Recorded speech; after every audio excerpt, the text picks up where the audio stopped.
Well, happy Halloween. We're live. We're setting up. We're getting ready for a special Halloween spectacular, a very special watch party of going attractions, the definitive story of the American drive-in movie. I am super excited that you are joining us here, whether you're watching this on Facebook, YouTube, Twitch, the Periscopes, the TikToks, all the things.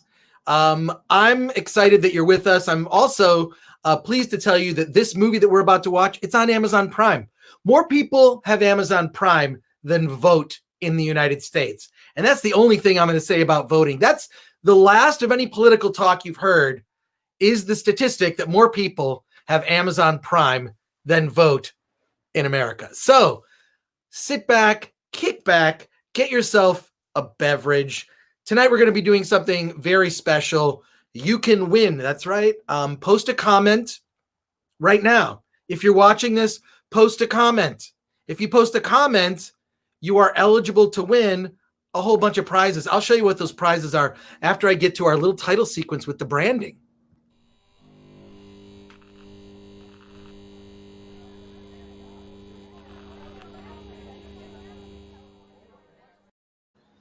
I'm so happy you're here. Thank you so much for tuning in and watching us, however you're watching us. As I mentioned before, if you post a comment, look what Full Moon Entertainment sent me. Full Moon Entertainment sent me this giant box of goodies. Check out this box.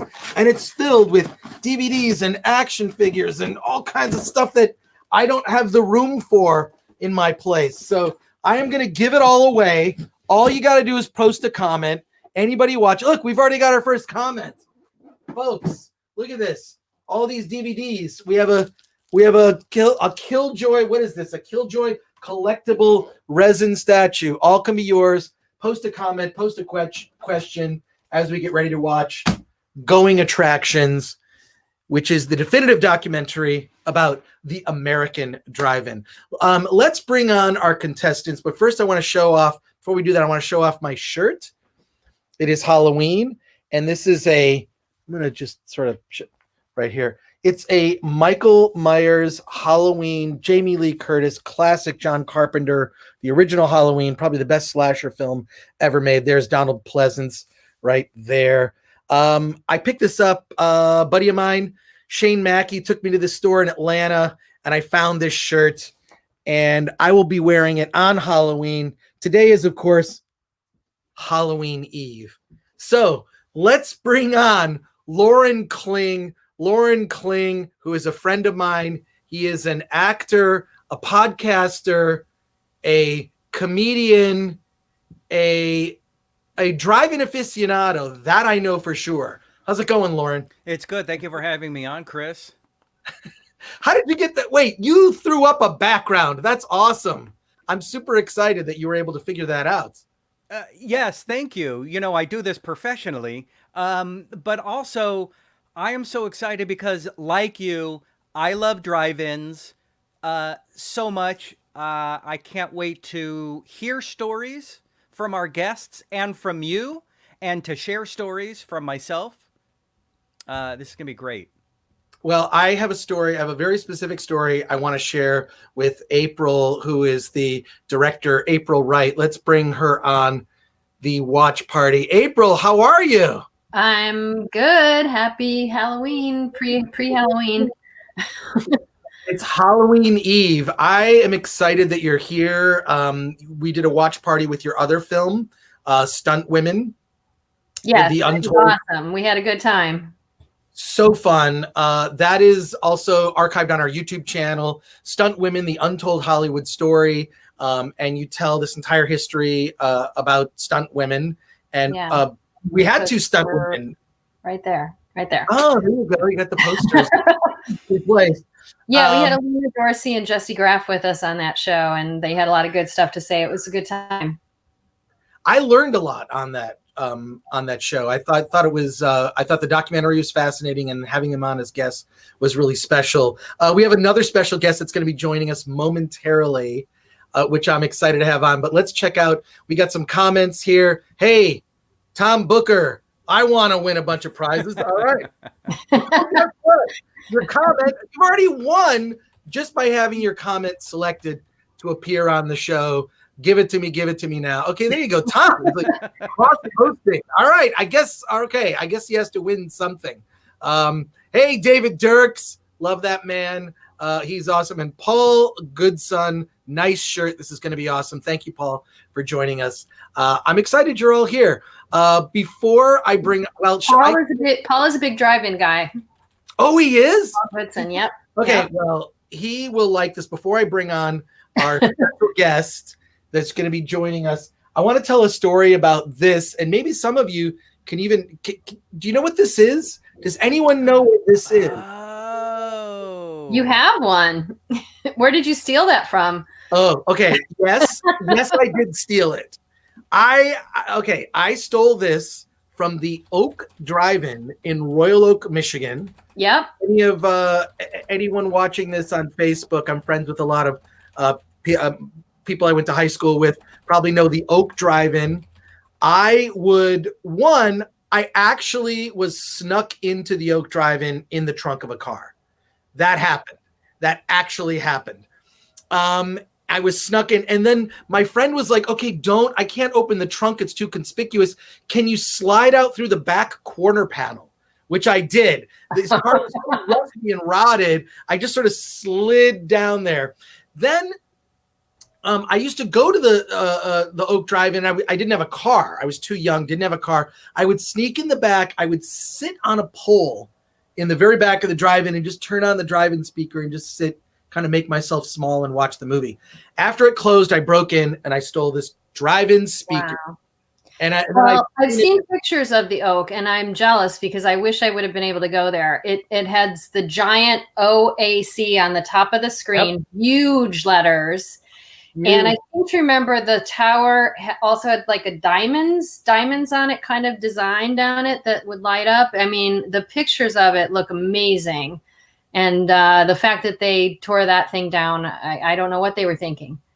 Well, it does make me sad. I think it's difficult to do a drive-in, especially because Michigan winters are so tough. So, but I do recall one of my fondest memories was going with my parents to the Oak Drive-In and seeing an overnight. They did a Planet of the Apes marathon.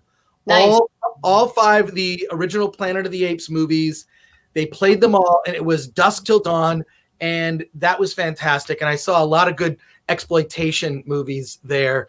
Yes, it's amazing. Sounds amazing. Know what that well, is. Actually, the Ford, Wyoming, we have the former general manager of that in the film, and he talks about the Ford in Dearborn, Michigan, being open year-round winters in Detroit, and it's still open now. So some people like to see drive-ins even in the snow. Let's bring on our special guest. She's been very patient. Thank you so much, Naomi Grossman. How are you? Hello. See you. All right. Where am I looking?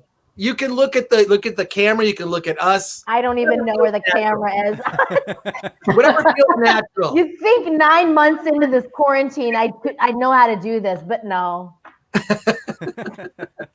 Well, you were on American Horror Story and played a beloved character.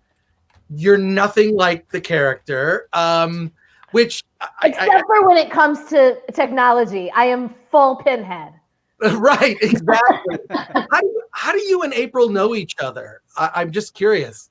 We both went to Northwestern, like different years, different programs, and then we met each other out here through the alumni group.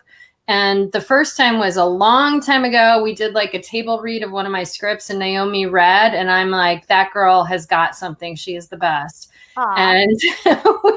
And we've just been friends hanging out ever since. And I wanted to invite her to this, not only because it's Halloween themed, and I don't even know if Naomi's ever been to a drive-in. We'll have to get into that. But we have been to many places together. And one, we were just realizing how many years ago, but we spent Halloween together in New Orleans when she was shooting American Horror Story Freak Show. So we have some, Halloween partying history. Those were the days. Those were the days, exactly. I'm curious, before we start the movie, and I should mention that the movie, which is it's a very long title, and I'm not sure if I messed it up, April. Going Attractions, the definitive story of the American drive-in movie. Did I got That is it. Yes. Well, I don't know if I said it correctly earlier. It is on Amazon Prime. It is queued up on my iPad directly next to me. We're all going to watch it. It's an amazing documentary.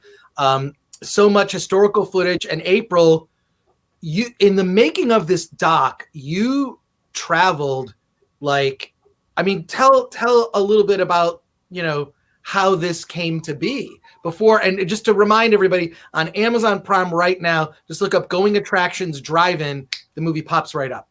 Yeah. This is my first documentary, and I went to drive-ins growing up. We had like 3 in the area. I grew up north side of Chicago on the Wisconsin border, and there were 3 around there that we went to all the time. And when I was in high school, my government teacher at high school was the projectionist at the drive-in, and my boyfriend and I would go up there every weekend. And we were going in the date, we'd always, his name was Leon. Of course, you never call your teachers by their first name, but we'd always say, Leon said we could get in. And they would go, oh, okay. And they would let us in. And we'd go visit him at the projection booth every night. And he'd be like, boy, you guys sure come a lot. And finally, one day we had to confess. And he was like, yeah, I was wondering what those deductions were in my paycheck. But he was joking, of course. They weren't giving him a deduction. But yeah, so I went a lot. And then when it got into, like the 80s and the 90s, and the drive-ins were closed down, and for a while they were just sort of abandoned before a lot of them got torn down. And I would drive out of my way to like visit them. Like I used to say I would visit them like I'm visiting a dying relative. Like what is going on? How can you be in this bad condition? What must this drive-in have looked like in its heyday? How could how could this beautiful neon be allowed to crumble? And, so it really bothered me. And even when I first moved to LA, I would go visit the Centinela and the Studio Drive-In. They were both closed, but not torn down yet. And I would go to the Van Nuys Drive-In. It was the only one still operating. And I remember seeing like the 39 in Orange County. So yeah, I paid attention. And then I realized they were being torn down really fast. And I was like, if I don't make a movie about this now, they're all going to be gone. So I better get on the road. And so I did a ton of research, and I went to every state. The only state I didn't go to was Alaska. They had drive-ins there because there's certain times of year when it's dark around the clock. So they would play movies around the clock in Alaska. But I went to every other state, including Hawaii, and visited over 500 drive-in locations, either open drive-ins, abandoned, remnants, former sites, to make this documentary. So it's pretty thorough. Well, it's interesting how the drive-in has changed in the sense that there used to be 5,000 plus drive-ins in the 60s. I mean, and I think the drive-ins were popular because, one, a lot of the movies that played there were not great. Let's be honest. But there were exploitation films. It kind of built the exploitation genre, right? But it was also a place, let's be honest, for teenagers to make out, right? Like that's, I kind of feel like that's what popularized it in the 50s and 60s. And then Totally. All those things are true. Yeah. But now drive-ins are more important than ever because I have been going to the drive-in every week. And Lauren, you've been to the Paramount where I've been, the Vineland. I was at the Mission Tiki, did a special Jaws retrospective. And there are new indie films showing at drive-ins now. And I've found 3 close to me. They're about 20, 30 minutes away from where I live in Pasadena. And it's awesome. Oh, there's even another one in Van Nuys. The Van Nuys, what is that one? I think it's a Regal. And they're literally turned their back in the parking lot. Yeah. Yes, I went to Scream Fest there. So it's pretty awesome. Yeah. I want to ask for Naomi and Lauren, do you have any drive-in stories? And I don't mean recent ones. I mean like from being a kid and going to a drive-in. It's do you have an experience that you can recount? Lauren, do you want to start? Sure. I'm going to show you a picture. This was my hometown drive-in. Of course, I've got the green screen, which doesn't help I because it's a can't blur quite see background. it. What's the name of it? The Thousand Oaks Drive-In. Okay. So just north of LA. It was near us. I have, since watching your documentary, I have one image in my head of being 6, 7 years old. It was a double feature. It was my stepdad's silver Ford station wagon thingy, and us sitting, my brother and I, being in the far back and just leaning down, falling asleep to a double feature. That's my earliest and only memory of a drive-in until I was an adult and my wife and I found one 20 minutes from our home in San Diego. Nice. Wow. That's funny, Naomi. Let's hear. You Well, must. I was gonna say, I'm a little younger than you guys, so I have I don't even know what you're talking about. Truly, I actually had not been to a drive-in until a couple months ago.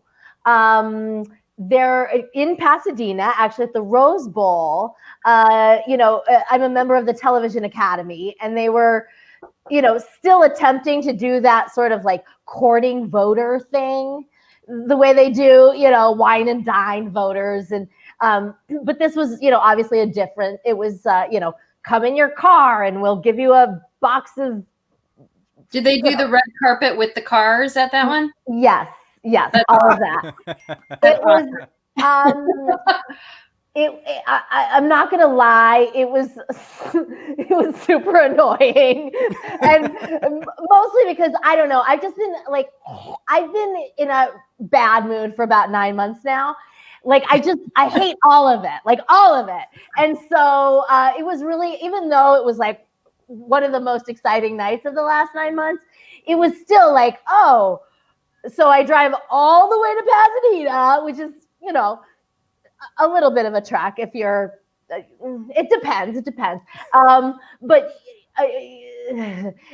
So you drive all the way that way, and then you don't even get out of the car. Then you're like basically in traffic, like through the, anyway, it also didn't help that the show I was watching, I was not a fan of. It was actually the new Nat Geo show with Jeff Goldblum, which I worked with him in January. So I was excited to, support him. I did a apartments.com commercial with him.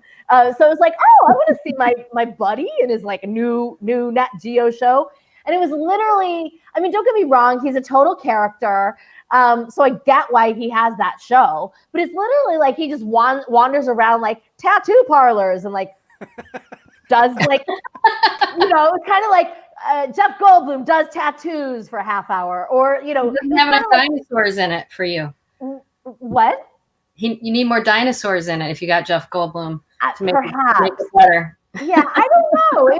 It kind of reminded me of like Chelsea Handlers, Chelsea does drugs or Chelsea does race or whatever.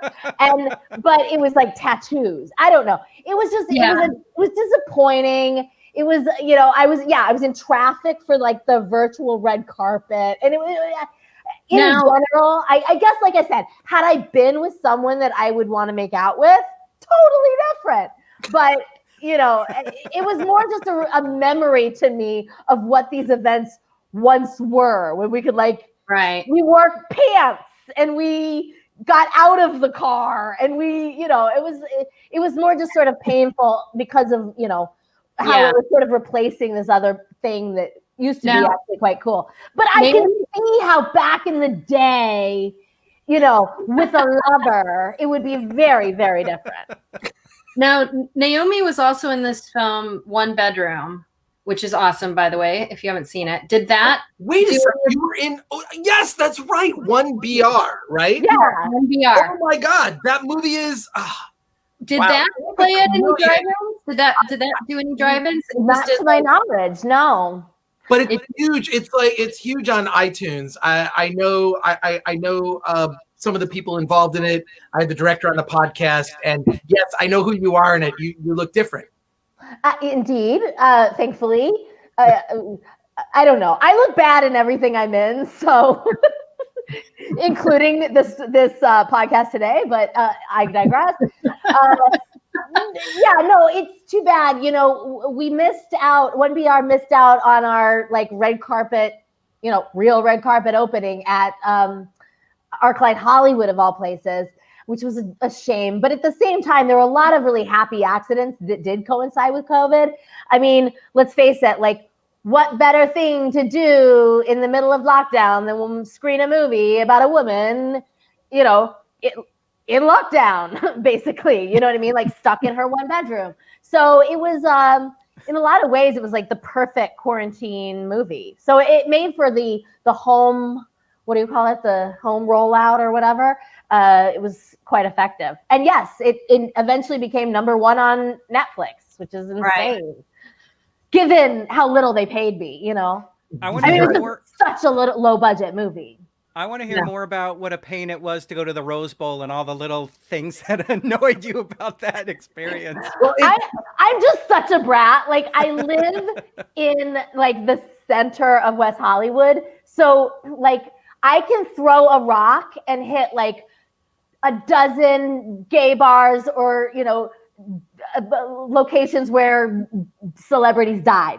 And that's how I like it.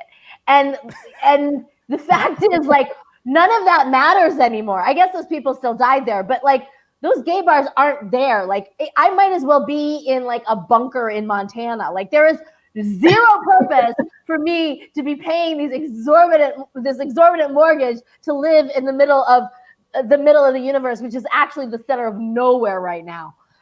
So yeah, I guess it was reminding me of, I'm such a sort of, what do you call that when you're just sort of a brat about location. See, I don't even have language anymore. I don't even speak to people. I don't even have words. You're paying for Jurassic Park, You Got Mac and Me. That's basically what you're saying about your living situation. Yeah, I mean, listen, I would agree more, but by the end of this, we're just going to be grunting. I'll be drooling and grunting. Well, I just want to say we're about to start the movie. We're yeah. Start the movie and do our commentary. And I guess Naomi, you're like your memories of drive-ins are very recent, within weeks, actually. Yeah. Think about it. I've also been to that Rose Bowl setup. It is kind of fun. They put lunch, or they put like these like food trucks in the back. They bring you like a little box lunch thing. So I've seen a couple screenings there. I just think it's important to keep the experience of going to the movies alive, because some areas of California were still in lockdown. I have actually gone to a theater in Fullerton. I went to the AMC in Fullerton, and they have a full bar there. So I can recommend it, at a comic book shop right next door that I bought a bunch of Fantastic Four comics at. Anyways, I digress. So I just think it's important to preserve these experiences, and perhaps one of the positives of all this lockdown, pandemic, everything is drive-ins will make a resurgence, and I'll never have to shake any of your hands. I think that's the positive that we can see that will come from this. And also, just to remind people watching, in just a few minutes, we're all going to press play and we're going to watch Going Attractions. The definitive, now I got to put up the title because it's so long. Wait, here, it's right here behind me if you want to read. It's Going Attractions, the definitive story of the American drive-in movie. See, that's so easy. Why can I not remember that? I remember Going Attractions, and there's a great, I should actually a plug for you, April. Going Attractions was a series that you intended, and the drive-in was supposed to be one episode. One of the other episodes was Movie Palaces, and the Movie Palace one, is it on Amazon? It's not free on Prime, but but you can get it. It actually came out on Tuesday, a few days ago. Is that this week? Yes. Last no, wait. Today's Blur's Day, and that's all right.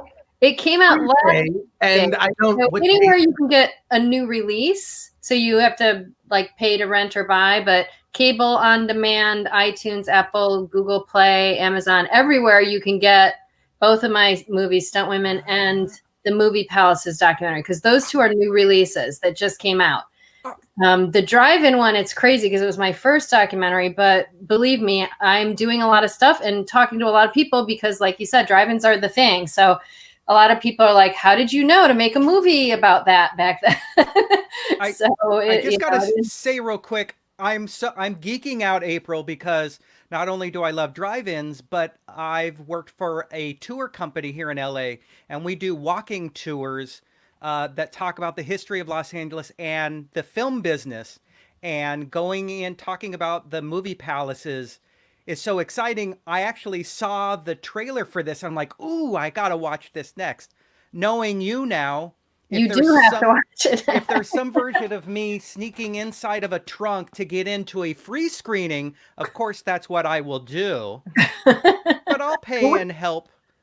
And, help keep your lights on. But movie palaces are also another amazing thing that, Nomi, I don't know if you ever got to experience grand, beautiful ballroom theaters. Well, I'm a little younger than you. Yes. But no, I'll be honest. Keep that going. I just realized, it's really endearing quality, isn't it? People just love hearing about how horrible lockdown is and how far away they live. No, listen, no, I just realized I was confused. I thought that I'd seen Going Attractions, but I saw your other doc. Well, you have a million now, but I saw the Movie Palace doc, and I don't know, I messed them up in my mind. Yeah, I loved it. And yes, as a kind of a theater geek myself, I'm a big fan of them and of her movie and of April. Yes, Naomi came to see it at Arena Cine Lounge. One of our other friends, Christian, keeping that place alive. Oh yeah, well, I have been open. But yeah, when the Definitive Story, the Movie Palace, the second one there, we did a week-long run in Los Angeles at the Arena Cine Lounge. We did a week at the Laemmle Theaters in October, and then we came back in January and did another week at the Arena Cine Lounge. This is all when theaters were still open. I was playing that movie in theaters everywhere, all over the country. Well, so much for that right now. But you can get it online. Well, the Movie Palace is one. We have to do a watch party for that so we can complete the trilogy of watch parties that we'll be doing with your movies. I will say, for our friend Christian Maioli, he has a popcorn brand, which is this Arena Art House Cinema gourmet popcorn. It's amazing. This is my favorite flavor. Eternal popcorn of the spotless mind. That's my favorite one too. Oh my God, this is rosemary salted caramel. I'm a salted caramel guy. That's my favorite flavor. So good. They're all good, but that is my favorite. This is my favorite as well. And if you go to arenascreen.com, you can get this popcorn and support Christian and his efforts. He's actually opening his own outdoor cinema in the parking lot behind Arena Screen. It's going to be able to accommodate 40 cars. Nice. The only thing stopping him is just the city of Los Angeles and the governor. That's all. So hopefully things will open up. Hopefully things will open up at some point. Hopefully we will be getting back to the movies. We need to start this film because there's a commentary that needs to happen. All right, let's go. I'm all teed up. I'm actually going to watch it on Amazon Prime too. Okay, good. And Tom Booker, you cannot win popcorn. You cannot win I'm sorry, the popcorn's not the giveaway. It's Full Moon Entertainment DVDs and toys and action figures. My apologies, Tom. I'm keeping all the popcorn. But you can I know. Damn it. Yes, exactly. Exactly. Okay. Another reminder, post a comment. I have all sorts of DVDs to give away, some amazing stuff. That's all you have to do is post a comment on Facebook or YouTube. We will direct message you, get your address, and mail it out. And it's this is for the continental United States. I think I just need to say that. That's it. Continental United States is where you're eligible to win. Okay, let's get ready. I have it. Does everyone have it queued up? Now, I actually pressed play earlier because sometimes what they do on Amazon Prime is they play a commercial before the movie, so you don't actually see the movie right away. So you might see a commercial for The Boys, is what I'm saying, which is an amazing show on Amazon Prime. It might be one of my favorite streaming shows. But we're about to play. Here it is, Going Attractions. It's on my iPad. It's on your iPad or computer, however you're watching this. And we're about to play. Can we all press play at the same time, everybody? Fingers ready? 3, 2, 1.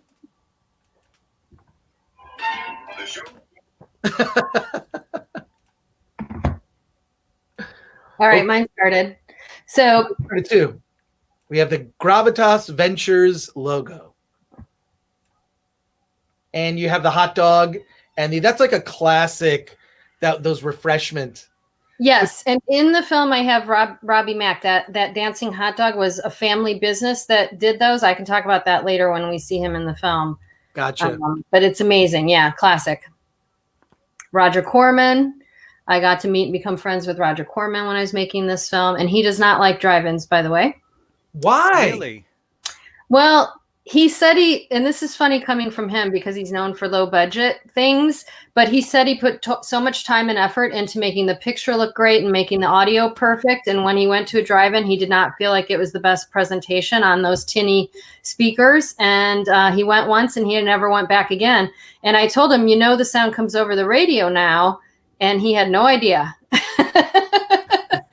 So it sounds great. If you've got a good sound system in your car, drive-in is amazing. I love all this footage, all these. I mean, it's really the opening montage, which kind of sets up everything you're about to see. So, and it shows you a bunch of the drive-ins I went to all over the country when I was making the movie.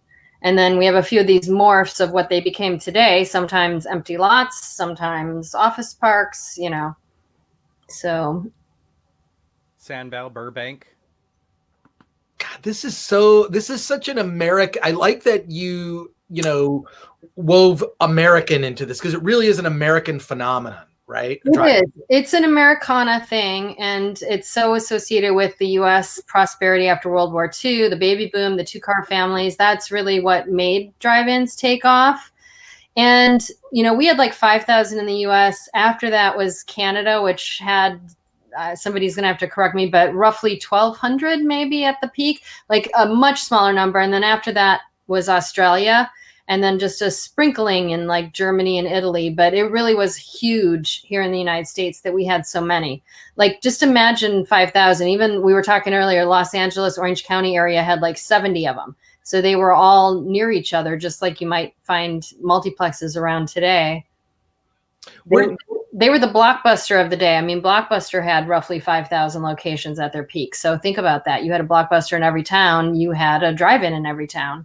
God, I never thought of it, but Blockbuster Video is sort of like the modern day drive-in, right? Like videos with an experience. And there's a documentary. In fact, I know because I'm interviewing the filmmakers in a couple of weeks called The Last Blockbuster about Blockbuster. Where did you get? I have a question. Where'd you get all this footage? There's footage of people at drive-ins. There's old footage. Is there a service that you use, a stock footage company? Like, how did you find those archives?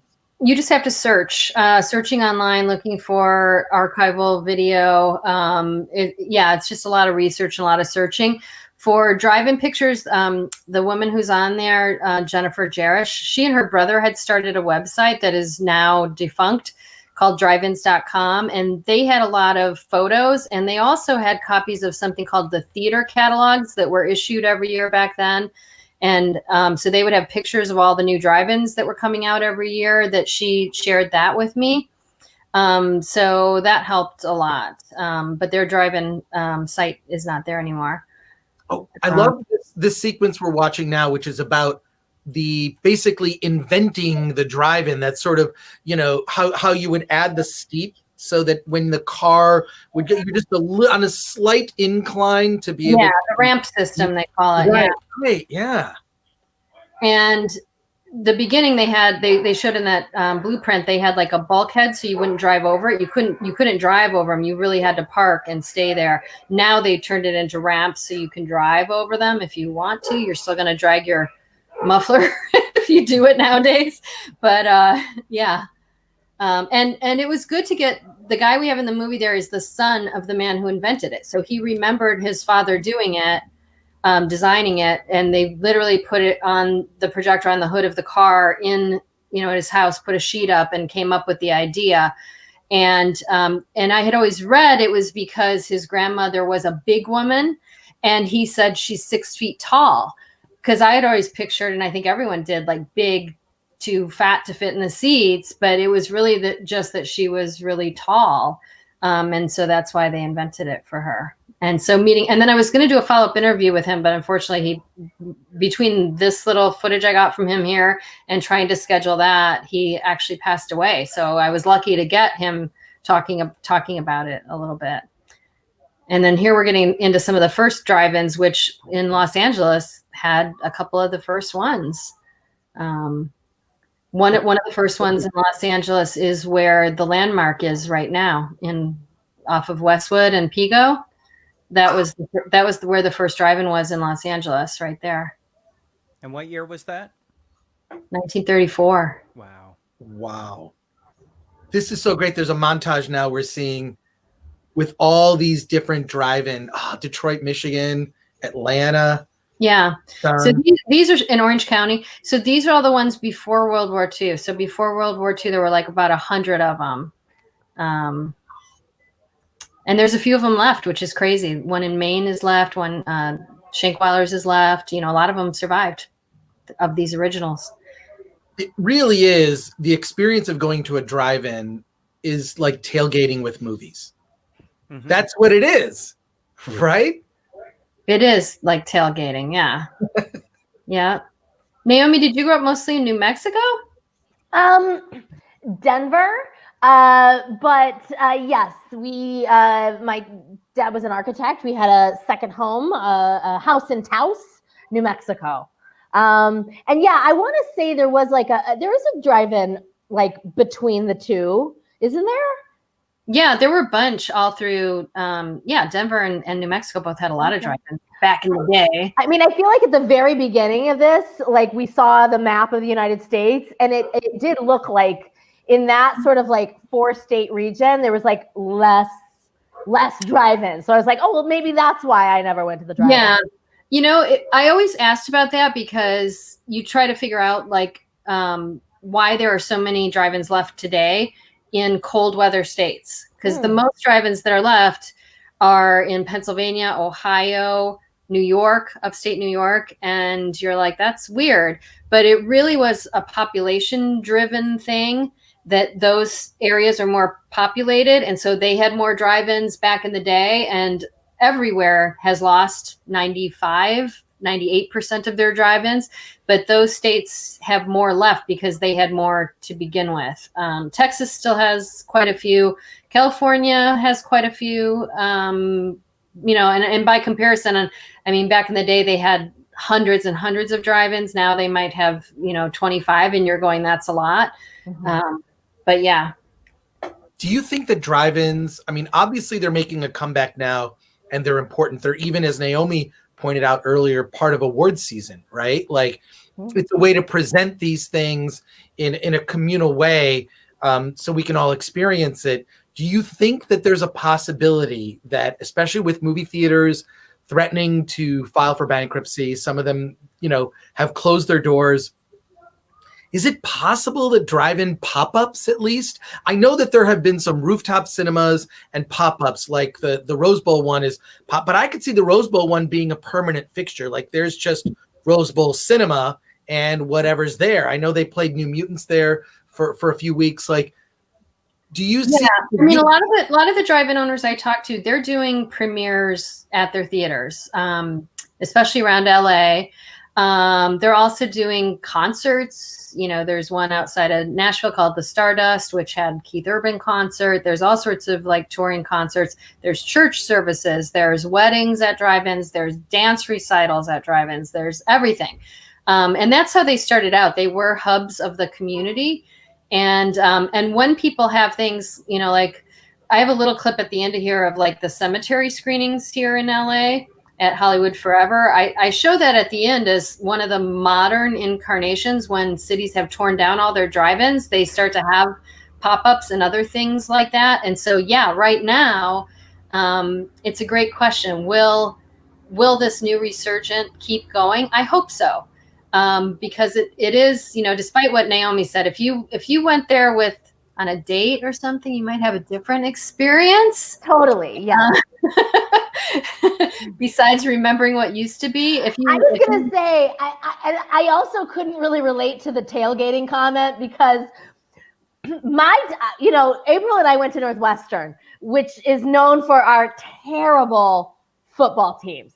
And so the tailgate experience is like the most fun part. Like, it's like, that's the party. Like, the game is actually the like serious like downer of the, so when you were talking about this being like a tailgate, I was like, not like the tailgate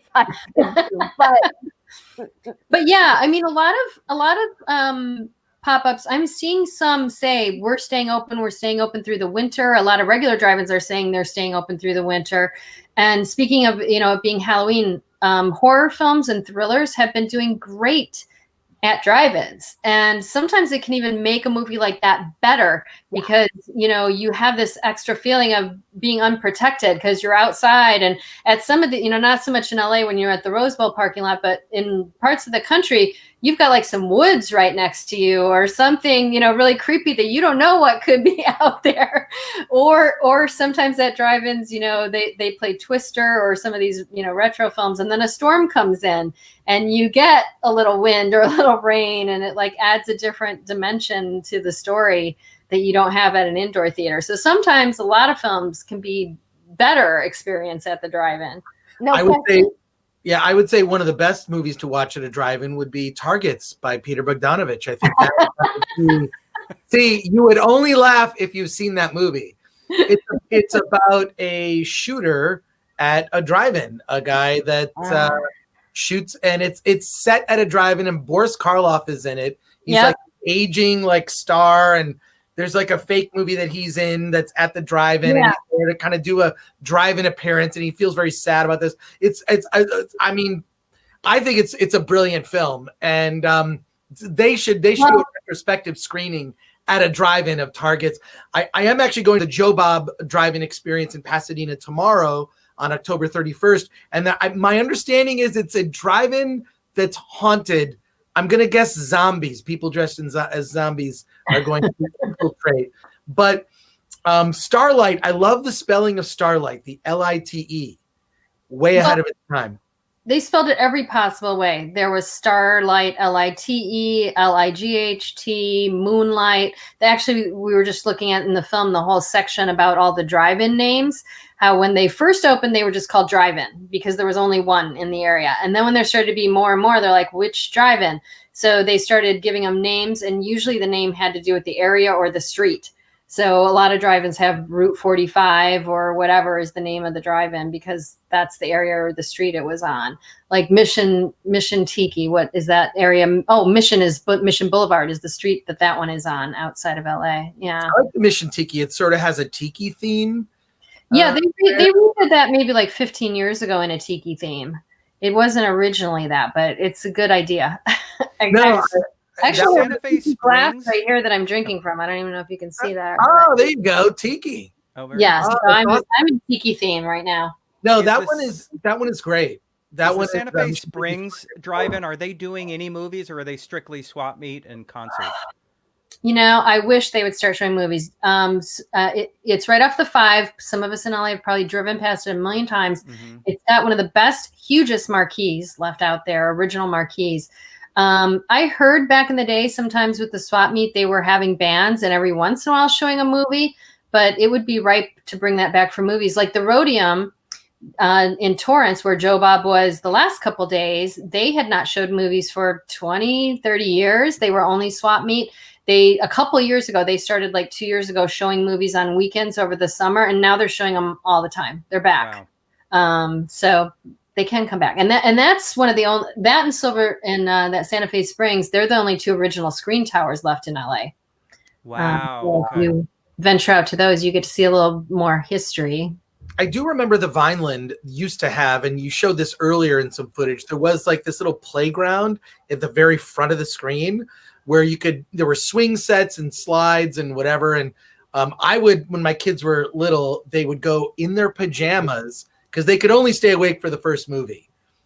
And then I'd stay and watch the second movie, but they would go and play at the playground, sit in sort of like sleeping blankets, and then fall asleep. And yeah, but like the Vineland was great because, and it's still great. You can see, if you time it right, you can see 3 movies because they don't really regulate switching screens like the Mission Tiki does. The Mission Tiki has like walls up, yeah, that guide you to each area. Preparations that guide you. You have to, but like the Vineland, you could go see 2 movies and then sneak to another screen. No, and they don't seem to care at the Vineland. One of my favorite. Don't let the MPAA hear you say that.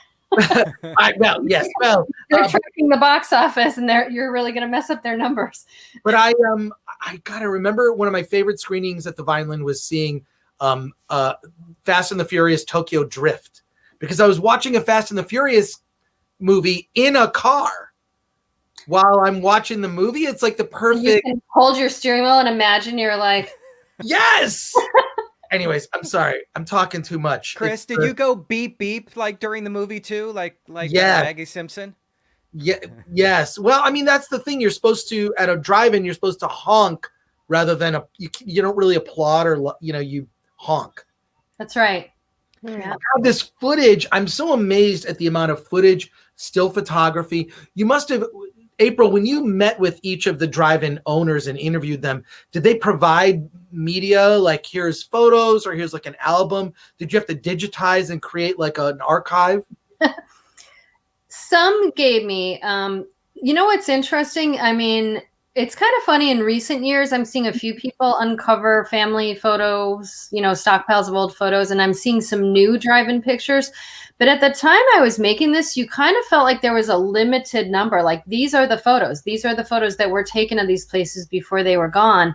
And when I talked to a lot of the families, they're like, well, why would you take pictures? Like, it's at night and, you can't see that much. And, it's not like today where we have our phones and everybody's taking pictures everywhere. It just, people never really thought to take pictures of these places. So there weren't and still aren't a lot. But in some cases, yeah, like the Dianza who owns the Mission Tiki, that's a family operation. And they had like the drive-in that was at the Gilmore Drive-in, which is at where the Grove is now. They had a lot of them around the LA area, and they had photos that they had already digitized. So they gave me a few of those. And a drive-in called Becky's Drive-In, they gave me some old footage that they had of in the winter of them snowmobiling over the ramps. You're going to see that later. And some footage of their drive-in. So a few did give me photos, but a lot of it was, just kind of searching and going through these old theater catalogs is where a lot of them came from. And then, of course, we talked to Robbie Mack from Film Mac that does the Dancing Hot Dog, and so we got that footage. But it's just, and a lot of it is my original footage. And sometimes it's my original footage where we fake that it looks older. So, well, I don't want to say anything negative about the film, but I do think I haven't seen one drive-in selfie yet. I feel like why haven't we seen a drive-in selfie? There's, everything is about the selfie. All these montages of photos, not one selfie. I know, right? No, that's a positive, actually. I think I've always. I was going to say, are you complaining? No, that's not. That's a compliment. It's a roundabout. That was my weird way of giving a compliment. Now, I'm curious if any of you feel this similar to me, but I feel like there is a big difference between going to a classic drive-in theater and the modern day pop-up. I don't feel the same. I feel it's just kind of, okay, I'm going out to see a movie on a pop-up screen.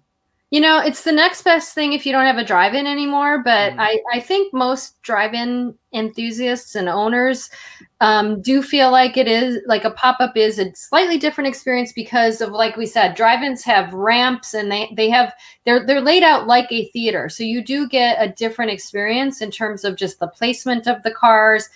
They're also running off of the same projectors that you have at an indoor theater, a big digital projector. So you're getting a really superior picture quality. Some of the pop-ups, they might be playing off of Blu-rays or DVDs, so might not be quite as good. And then the food, like you said, food trucks are awesome, but drive-ins, pride themselves on having good concessions where you can have a whole meal. So it is a full theatrical experience at especially at a historic drive-in, but definitely a real drive-in that operates as that all the time. They're all good. Like I've been to all of them. But yeah, it is slightly different because it really is a real theater when you go to a real drive-in. I guess I love movie, like especially drive-in movie theater refreshments. The one I avoid, shrimp. I never get the shrimp. No, but like they would show like their ads, like, and get the shrimp. Who would get shrimp at a drive-in? Yeah, I don't know. That's like airport sushi. That's like not a thing you should ever get. So we're showing, I don't know if everybody can see, we're up to the little part about the let's all go to the drive-in and sing hot dogs. So that was a family-run business. And Robbie Mack there, who's talking, he's behind a special camera that was an animation camera that only them and Disney had. That was how they would film those animation for the dancing hot dog and the let's all go to the drive-in. And after I interviewed him in front of that, they donated it to some sort of museum. But it was basically those trailers that they did for the drive-ins were such a big, creative, unique thing, on par with Disney animators at that time creating that stuff, which is pretty cool. I don't know, April, if you would remember a guy named Mike Vraney who had a company called Something Weird Video. And I used to buy VHS tapes from him all the time. And he had 2 volumes of just drive-in movie theater trailers where with the let's all go to the drive-in and the hot dog and like all that stuff. And I used to just put them on a loop at parties when I lived in Michigan. I would just run these like, old trailers. And he was saying when they shot Grease, and I'm going to hook this back to Naomi because I'm sure you've seen Grease. That was probably your drive-in experience. Oh, I mean, I was Frenchie. All right. Were you Frenchie? I was at the Jewish Community Center in Denver, Colorado, the Schwader Theater. Nice. And the cool part was he was saying when they shot that at a drive-in that was out in Burbank. That's not there anymore, right by NBC Studios out there. And they were running the real trailer behind John Travolta. So they were shooting it all night, syncing up so that he would finish the song as the hot dog jumped in the bun. So I thought that was interesting. Oh, wow. Cool. I wonder if there's symbolism. You think? Probably. Now, I got to say that a drive-in will make a bad movie tolerable. A drive-in with alcohol snuck in your trunk makes a bad movie, hey, not bad. Not bad.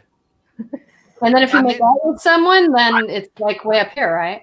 I would agree. And now with like drive-ins being sort of, really important to the release of a film now, and with so few drive-ins, like what, about 400 in the US, like it's weird to see what works at a drive-in and what doesn't. Pop-ups, we were down to only 305 before the pop-up. I don't know where we're at now, but yeah, we were broaching 300 before this happened. But to seriously comment on what you said, Lauren, it's like, it's true. Like certain movies do work better at a drive-in, like the movie The Rental, which is a horror movie that IFC Midnight put out earlier this year. It came out in July, was great at the drive-in. Maybe not as great in a different context, but I thought it was like a super fun drive-in movie. And then I've seen like some very earnest indie films that are not horror, not exploitation, just an earnest. It does not work at a drive-in. It just, it's like a thud. It doesn't work. It kind of reminds me of like a specific theater, where when you do it at a specific place, sometimes like it really works and then other places it doesn't. Like, and that's why I would totally go along with that. Like some, I don't know, high drama, I just can't even imagine at a drive-in. Whereas like some of these like horror movies, when there's like some woods right there. Like that sounds awesome. The Jeff Goldblum show was like, I would have been pissed off had I watched that in my living room. So I was definitely pissed to have driven across town and then sat in traffic to see it. So yes, it is all about like the content. I agree with that. But that's also true, Naomi. You probably would have insight into this live performance, right? Like doing stand-up, and Lauren, you would know about this, doing stand-up comedy in certain room. It's like, it's important, the context and the vibe in that room. And so live performance. And I feel like the drive-in has this setting that really does lend itself to exploitation or a heightened experience. That's why the movie Targets, I think, is still the best drive-in movie ever made, set at a drive-in, because it has all the exploitation elements of a drive-in movie, but it's also set at a drive-in. So I don't know. In answer to the question, Chris, about doing stand-up in some places versus others, a stripper pole in a place where you're doing an open mic stand-up is kind of a natural joke that was funny 20 years ago, but everybody comments on it. So it's not a place. Nomi, I think you've done Groundlings, you've done sketch. Yeah. And so some theaters are set up to do comedy, and some are set up to be strip clubs. Have you done a show at a strip club before? Oh, I was going to say I've never stripped, if that's what that's the question. I remember doing improv. Not publicly, but yeah. Yeah. I've done team improv at a Jewish community center, and you have to turn the jokes. You have to make the improv work for your audience. So for me, because I am a lot older than you, the humor's got to go to basically my parents and their friends. Right. And to me, that was the best thing in the whole world. I love it. Yeah, out at the Mission Tiki, they said that the horror stuff is going over like gangbusters, and it's kind of funny because prior to COVID, drive-ins would do their best business with family films and comic book films and like the big blockbusters that you could bring the kids to, and also they're still good even if you don't fully pay attention. But since COVID has started, they said that the horror is just booming like crazy, which wasn't always the case before. So that's kind of cool too. Can you talk about the Autoscopes? Because that was the thing that blew me away about these. Yes, we just showed it. Autoscopes were this strange thing where they had they had one in Albuquerque, was one of them, Naomi. It had the projection booth in the middle, and they would project up into these mirrors, and then it would shoot out to individual screens. So the screens were like a wagon wheel. And the first ones, when it was invented in Missouri area, and there were a couple that were just like regular drive-ins. And then they became slightly popular when there were more X-rated content at drive-ins. A few more of them popped up for that, because you could sort of have your own private screen. But it was basically, as the guy describes it in the movie, it was like pulling up to a TV screen of your own. So you'd have all these cars around the wagon wheel parked in front of their individual screen. There weren't that many of them, but there is one still standing in Missouri. And when I was first making the film, I couldn't find it for my life. I could not find it anywhere. And it was probably because I was driving through there in the summer when it was very plush with the foliage. But last time I was going through there, I found it. And I had this little tiny rental car, not quite as small as your car, Naomi, but pretty small. And I was able to sort of like drive through the trees and find the old road to get in there. And I drove around the circumference of the whole thing, and I could see it, and I could see where the cars were. I think it's in Joplin, Missouri, if I'm not mistaken. And it was still standing, one of them. There weren't that many. There was one in Alaska. There was one in Albuquerque. There were a few. But yeah, kind of, can you imagine such a thing with, I guess maybe now, who knows, they could come back. So they'd be COVID safe for sure, because each person has their own screen. I mean, I wonder if the theater owners could somehow figure out a way to just like make the drive, like just increase the number of screens. You said there's like, just over 300 screens. Oh, wow. Roger Corman. He's on screen right now at the point that we're at. I interviewed him a couple times, and I got him to pose with a penny. The whole thing was about how cheap he was. He posed with like a penny up to his eye. Oh my God. And I remember hearing a story at the old Corman studios where I was in a movie called Carnosaur that he made, which is a ripoff of Jurassic Park. And then I was also on set the entire time they made the Fantastic Four movie, which is, I think the Fantastic Four documentary is on Amazon Prime. Anyways, the story was that he fired someone because they bought soda that was branded. You had to buy the no brand cola. You couldn't buy like Coke or Pepsi. You had to buy no brand because the no brand was cheaper. And he saw someone, and the craft services person was let go because they spent too much money on soda. So wow. I love Roger Corman. I mean, he's responsible for the careers of so many great. What was it like to interview Roger Corman?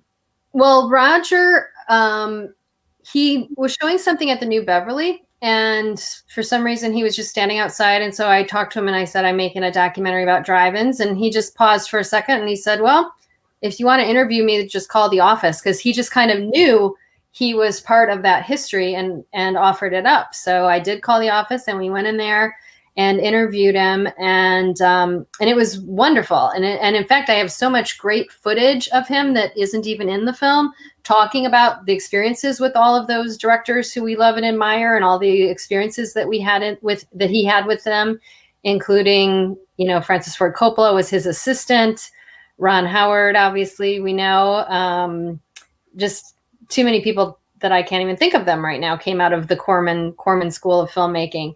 And when he had the Venice studios, my brother did work there on a series that I'm blanking out on the name of right now. But I did get to go visit him because I was also a fan of Megadeth, heavy metal. And and Dave Mustaine, the singer from Megadeth, was in an episode of the show that my brother was working on. So we went over there so I could talk to Dave, and that was really cool. Black Widow or something. What was the name of his show? He'll have to text me and tell me what it was. But yeah, so and then Roger was just so supportive after that. They made a Roger Corman documentary, Corman's World, that they were shooting kind of the same time I was shooting this documentary. And I went to the premiere of that up at Sundance and saw Roger there. And as soon as he saw me, he just, perked up. How you doing? And how's your brother doing? And blah, blah, blah. Like, that he remembered that I told him my brother had done, worked on one of his shows. Like, that was surprising. He's just very, oh, there we go. Black Scorpion. He just texted me. That was the name of it. Black Scorpion. Oh, cool. And, yeah. So yeah, he's stayed a friend and a supporter, and he always supported women filmmakers, people of color. He, like you just said, he was all about the green. Anybody else he'd give an opportunity. If you could come in on a budget, he would give you an opportunity. And so every time I've run into him, told him about what I'm working on. When I was shooting Stunt Women, I ran into him and talked to him about that. He was very excited about that. He's just been a huge, supporter and encourager, ever since I've known him. So I think he's awesome. I love Roger. I mean, he's an American treasure. Yeah. Jonathan Demi, another one of the filmmakers who he gave their first opportunities. Like, the list is very, very long of the people who he helped down the road. I mean, he really came from right. Like, he came from indie film, and indie film, I think, has always been so far ahead of when it just comes to dealing with so many different, like, whether it's social issues or whatnot. Like, indie film is sort of where that's at, an opportunity. Like, if you want to make an indie movie, it's just a matter of like, hey, I got the script. I know that. Like there are no barriers like they are in traditional Hollywood, right? Like, so there you go. I don't know. I'm an indie film fan. What can I say? I built a whole website to talk about that. So probably I'm a fan of that thing because I talk about it all the time. Yeah. And Roger was probably the biggest, person who really pushed people to do that and to learn their filmmaking skills to move on to the bigger and better things. So God, just so many people, like, when you look at, like, whether it's like Marvel movies or whatnot, Star Wars, like, people came from indie film and then transitioned. Hollywood sort of co-opted them, right? That's fine. But I feel like indie film is where you develop your Well, chop. you've done both, haven't you, Naomi? You've done big TV and you've done lots of indie stuff too. Big TV and indie. Yeah, I haven't done big movies or indie TV, but yes. Which pays better? You think? Yeah. Yeah. What can you do?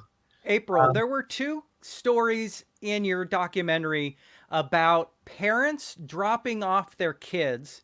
My wife and I were so intrigued. One of them, we thought a parent dropped off their kid and left them with the car. So we're wondering, what did the parent do? And then there was another story about a parent leaving the kid. Are parents dropping off their kids in the 70s and 80s and then walking to a bar? Or are they smoking cigs together by the snack shop? I hate to say probably. That probably is exactly what was happening back then. Okay. Yeah. The one guy in the film who was part of the Los Angeles Drive-In Movie Society. They have a club in Los Angeles to keep them going before this resurgence happened. Yeah, he says that his parents drove him in because he had a date, but he didn't have his driver's license yet. So the parents brought him there in the car and then they left. So yeah.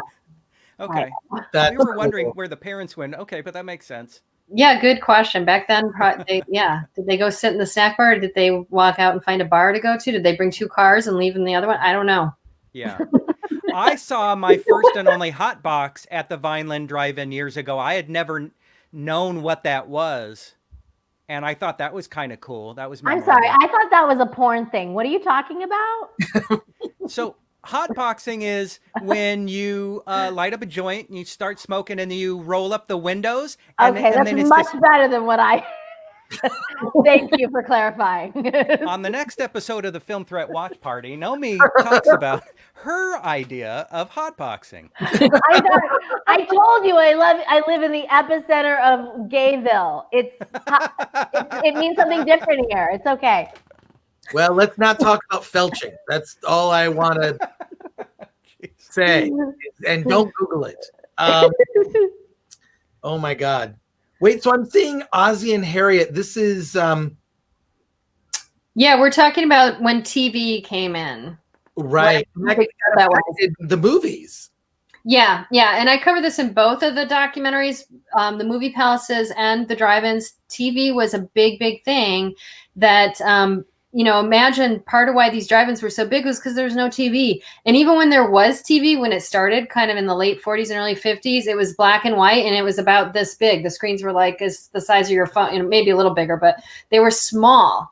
And then eventually the screens got bigger and eventually you got color, but you couldn't afford color. I don't even know when my family could afford a color TV, but yeah, TV was enough of a threat that it caused movie attendance overall to drop way off.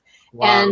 And then we get into this era, like you said, when then the teens took over the drive-ins, and that's when all the exploitation films happened and all these things. So we're just almost getting to that era in the film. Right now we're getting into how, there was a lot of things causing trouble in the business.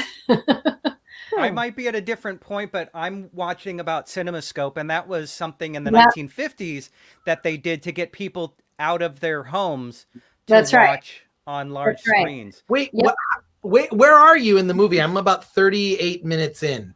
I am 37 minutes and 50 seconds. Me too.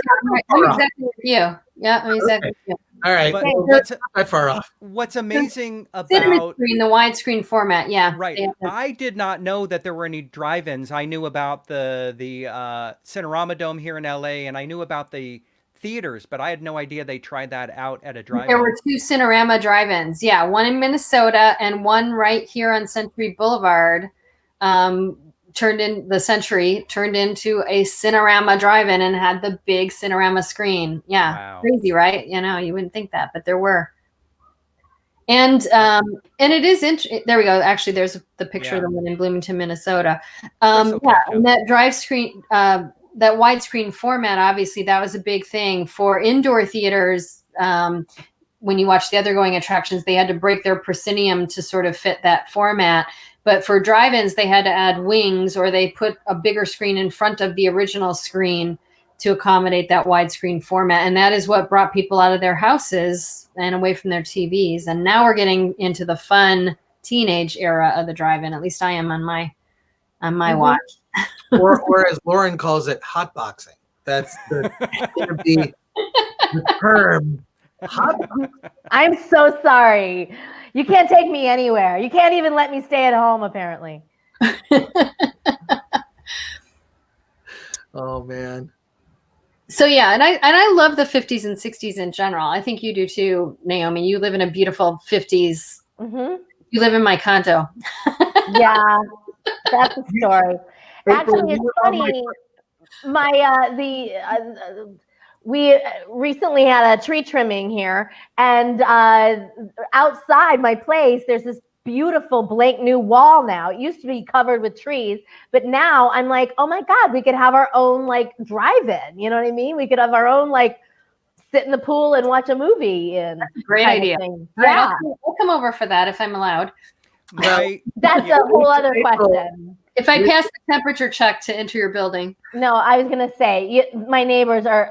We hate my neighbors right now, and so we're gonna have to wait for the latest HOA debacle to pass. But yeah, okay. After that, well, April, when everything comes down, my place, I think you would really like. And of course, there's a honking horn. I don't know if you can hear it right now. I basically have Betty Draper's kitchen. My place. The place I live, this apartment complex in Pasadena, was built in the 1950s. And I was watching first season of Mad Men. I look at Betty Draper's kitchen. I look at my kitchen, and it's the same kitchen. Like literally the cut of the wood, everything. I was like, it freaked out. It's got like a little bar and everything. It was like, oh my God, it blew my mind. So I think I appreciate where I live. My first condo that I had, and we have, this is a long story that a long time ago I tried to get the condo that Naomi later bought, and I couldn't get it, and I bought this other one in WeHo, and I literally had a GE kitchen center from the 50s that was like a light, like a teal blue, and it was like a wall unit that went down one whole wall that had like the stainless steel countertop, built in everything, and it was all electric, and it was the coolest kitchen. It had not been changed. And the place was apartments. And when it became condos and everybody else started pulling theirs out and remodeling, the person that had mine just kept collecting all their spare parts and like keeping this thing pristine. I forget which year it went in, 59, maybe 58, 59. And it was just the coolest kitchen ever. It was like the best thing. I did love that place in that kitchen. So yes, I know what you're talking about. I love my kitchen. I moved within the complex because I just love this area. Everything is walkable. I can walk to everything. I can walk to the metro and Colorado. But my old place, I had a Thermador oven. And it's like sort of modern for the 50s, right? Like Thermador and like that, like you were describing, like it's like So we're getting into all these exploitation films and the Corman films right now. Dementia 13, all these. When I released this film, I played as a double feature with Francis Ford Coppola's Dementia 13, which was a Roger Corman drive-in film. We played as a double feature at the Egyptian. Wow. So this movie that we're watching right now, I played at the Egyptian as a double feature with that, which was really awesome. But I love all these like little, you have the movie posters and whatnot of all these films, The She Creature, The Astounding She Monster, Angels from Hell, Blood and Lace. I collect books that have those old posters. And we used to have a column in Film Threat where we would just run old exploitation clips out of the newspaper. We would do a montage, and that would just be a section. Like, you can't believe that some of these movies were ever made. These posters are the best, they're just awesome. Like, and this is where we're seeing these genres would not exist without drive-ins. There was no such thing as beach movies as a subgenre.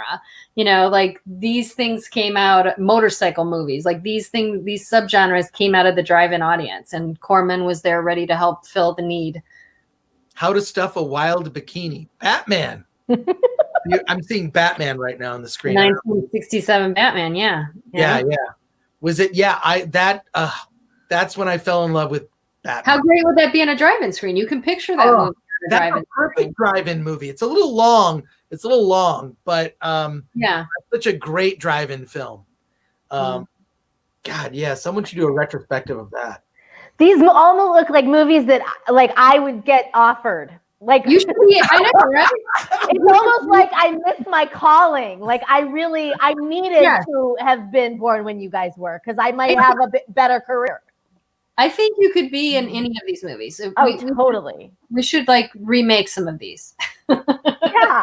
Starring Naomi. Yes. I'll talk to Roger about it because he gets these remade all the time. Great. I know how to stuff a wild bikini. Yeah.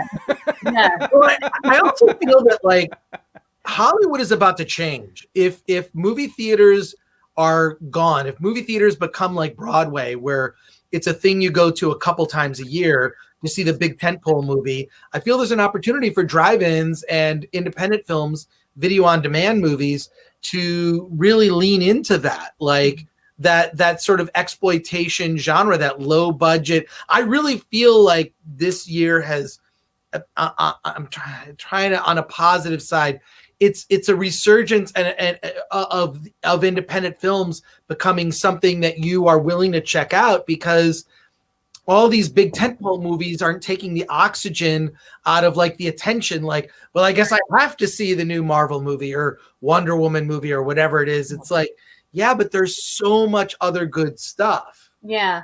If that's a side effect of this, I mean, certainly people are going to drive-ins to see these films now, because it's like you could see it, and it's even the same movies, like they're double releasing them. Like you could see them at home, but no, I get to go out and have a night out and see it at the drive-in. I'm going to choose to go see it there.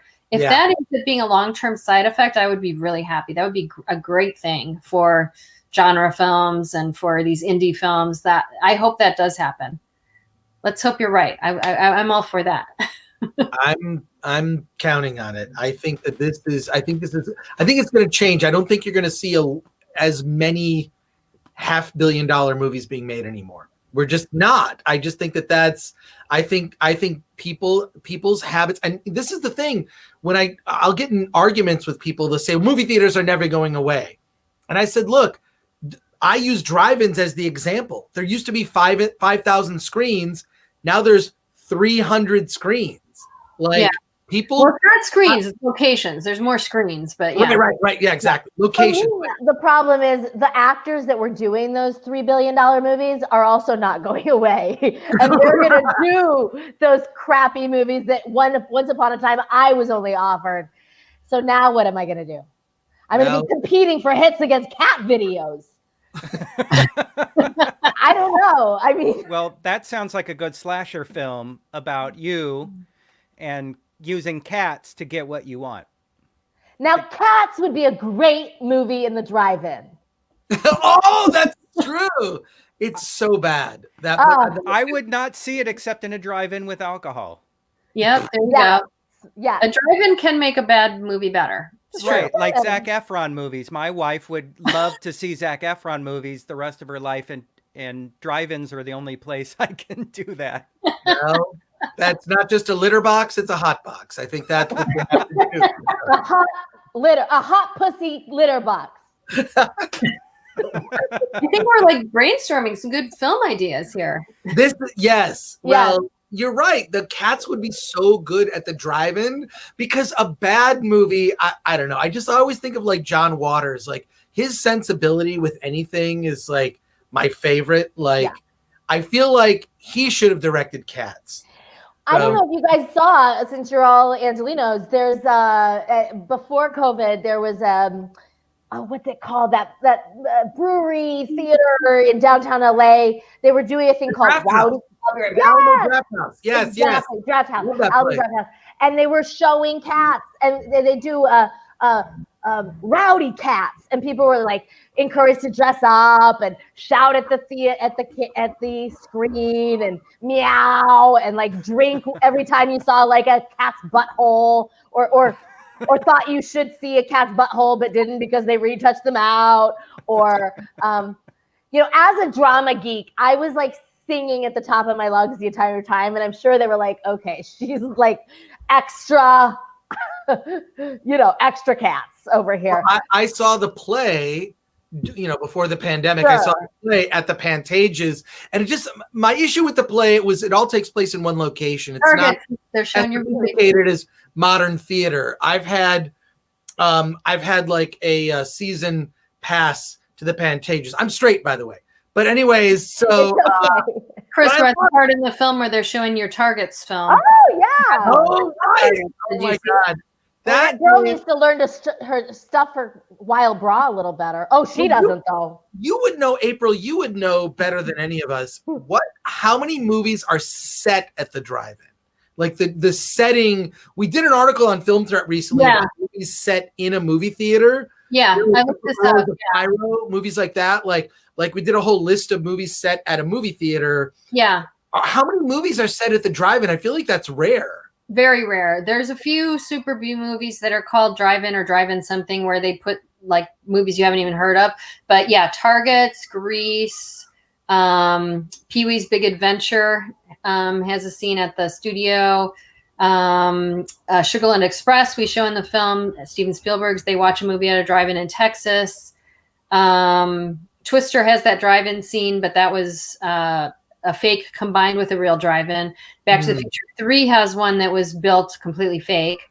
The opening of Midnight Cowboy pushes in on a drive-in in Texas. Yeah, you know. Yeah, but not that many. Never Been Kissed has a little scene where they go to a place called The Point, which is by a drive-in. So yeah, there's a few, but not that many. Wow. Yeah, there's a point in the documentary where you talk about the difference between the socialization that can happen at a drive-in versus a movie theater. You go to a movie theater and it's quiet. You go to a drive-in, and your wife wants to talk through the movie. As a random example. That's right. But it's a chance, especially when it's warm out and you can socialize, it's a chance to just have fun, see people, and maybe there's a movie playing on the screen, but you're there just to enjoy the camaraderie. Well, it's the OG watch party. Yes. It's also like a lot of times, there's like certain shows, movies, television shows, they take all your attention. And there's other stuff I know I can be on my phone while I'm watching it, right? Right. So I don't care about all that much.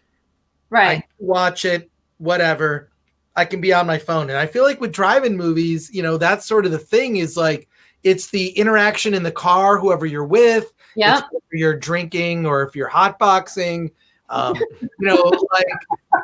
that's the key word now is hotboxing. I don't encourage any of that. The word we've now all learned. But no, like it's the overall experience. Yeah, I mean that's why I say tailgating. Not just seeing a movie; it's having an overall experience with the people you're with, and it's creating a memory. Like people remember when they went to the drive-ins. They can tell you experiences, like you did about being a kid in your pajamas or whatever. You're creating a whole experience. Yeah. Speaking of memories of hotboxing, go ahead. I was going to say this woman looks just like Monica Lewinsky. She's in a blue dress even. You know who I'm talking about? She'll come back on. Oh, she's a professor at USC. Oh no. I mean, I knew it wasn't Monica. I was like, wow.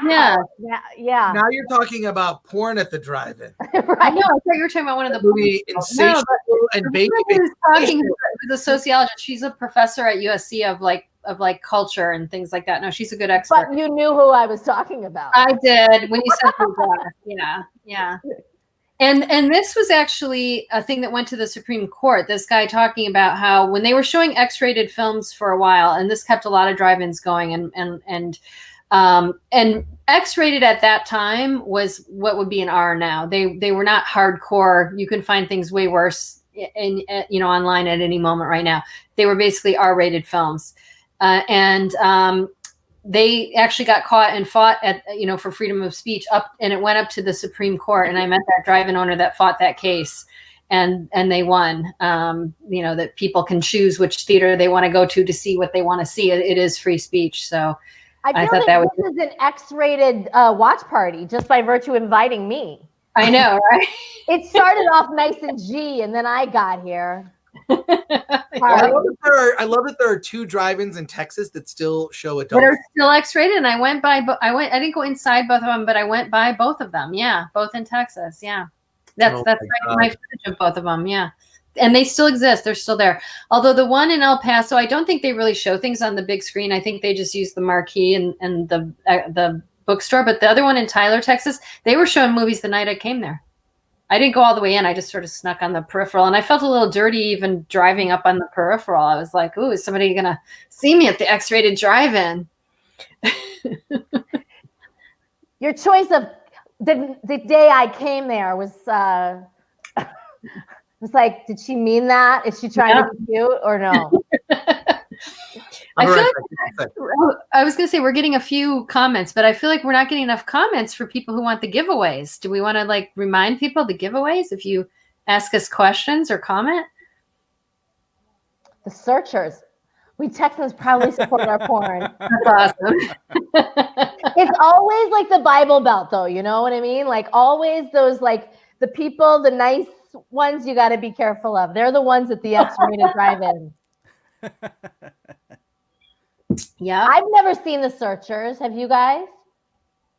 No. I have not. I think it's one of my brother's favorite films. He'll probably text me again and be like, how could you have not seen The Searchers? Now that Chris left, you can see that little giveaway box. So yeah, if people ask us questions, and please feel free, ask us any questions that you want to, then you'll probably get like a free DVD or comic book or an action figure or a Blu-ray or whatever he's got in that box of treats back there. So the movie, yeah, we're talking about, oh yeah, like the rundown playgrounds, which was a sad, yeah, when they all got run down. Yeah, so this is a sad chapter because a lot of the drive-ins originally, it's this whole suburban growth. So when they were first built, they were on the outskirts of town. You know, and literally a lot of drive-ins would try to avoid like city taxes and stuff. And as I was driving around the country and finding a lot of these locations, I could kind of realize like, here's a town center, here's Main Street, here's the other main freeway going through, or, you know, 2-lane freeway going through. And I would just kind of know if I drove out on the edges of these axes that I would find drive-ins. You could just be like, oh, this is a town about the size. And I did find some that had not been documented that were not on some of the websites. And I could find, you know, the sites of them, but then, and they would literally be right across the border. Like, here's the city line, here's the drive-in right here. And then as the suburban growth continued, they ended up being part of the inner cities because they were so close to the cities. And that's when a lot of them got into really rundown condition, and some of that era of drive-ins, you know, having gangs and some of the bad reputations that some of them got once you got into like the late 70s and the 80s, and some of these images that we're showing now where they were just walked away from. People just were like, we can't really run a legitimate business. They also had a really hard time getting product then too, because there were so many multiplexes built and people were going to the multiplexes instead, but also because things were still on physical film at that time. And the multiplexes would have to put the same movie on multiple screens. They would take all the prints. So the drive-ins weren't getting the prints, and they could only play older films or X-rated films. And then eventually they'd get the print and it would be so worn out because it had already played at all the other indoor theaters in town. So, yeah. April, what was the most surprising or amazing discovery on your journey? Well, it was interesting. Yeah, I guess that was a big thing. Like one of the premises, everybody said that all the drive-ins went away because the land values became too much. But once I started driving, I was like, that's not the full story, because there was plenty of drive-ins that were just left around the country at that time when I was shooting this, like, you know, a while ago, that were just abandoned and walked away from. And you're like, well, why would that happen? That didn't happen because the land was too valuable. And in some cases they got torn down and nothing got put there. So it was surprising. I don't think there's as much left now if you went out exploring. But at the time when I was shooting this film, and I shot most of the basic stuff like 2006, 2007, 2008, even though the film didn't come out till 2013, we spent a long time editing, but most of the footage I was surprised how much remnants and remains there were that I could go find. And you see a lot of it in the film, and a lot of the stuff I shot in this film, a lot of the drive-ins that were going are not there now. Wow. So yeah, I was just surprised how much was left. I feel like when you were talking about the decline, those years, you know, the mid 70s, early 80s, those were my years. Like, that's why I didn't go to drive-ins, because there were, you know, gangs and in disarray. So yeah, you stayed away from them a little bit at that time, and they so that's part of why we don't have. I mean, if you watch the film, you kind of see that you know, we're talking through it now, but you can watch it again later, that there were a convergence of things that happened after World War II, you know, between not quite TV being there yet and the baby boom and this move to the suburbs and all this investment in the GI Bill for suburban growth. There was just all these factors that made drive-ins the hugest thing. And there was like a big jump up. They went from like 100 to 1,000 to 5,000 very fast. And then by the time you get to the early 80s, the decline was just as fast. And it was, you know, all the, you know, some of them were in bad areas at that time, VHS, cable TV, and we just said it a minute ago, multiplexes. All these things happen at the same time, and it just caused this really quick decline. But you had 40 very strong years in the middle where there were thousands of drive-ins operating. And then, you know. That's right. You said like in the early 80s, like that's when like cable TV and MTV was a phenomenon. I mean, MTV started when I was in high school. Yeah. That was a huge phenomenon. I mean, that was the thing that you did was watch MTV, right? Yeah. Like, yeah. It's like kids with the TikTok. So that kind of it was the TikTok. MTV was the TikTok of its time. Mm-hmm. I feel so. But yeah, right. Yeah. But it's interesting. All those things kind of contributed to the decline of the drive-in, unfortunately. Mm-hmm. And now we're at a place where it's like the drive-in is the smartest thing that they could do. If they could just turn every movie theater into a drive-in, I mean, it would be, I don't know. I feel like drive-ins, especially for those who've experienced it, and wherever you stand on COVID, I mean, like you're in your car by yourself, like you're isolated, you know? Yeah. It's got a built-in COVID barrier for sure. Right. That's and a lot of them that were closed, like there's one outside of Santa Barbara that had closed last year.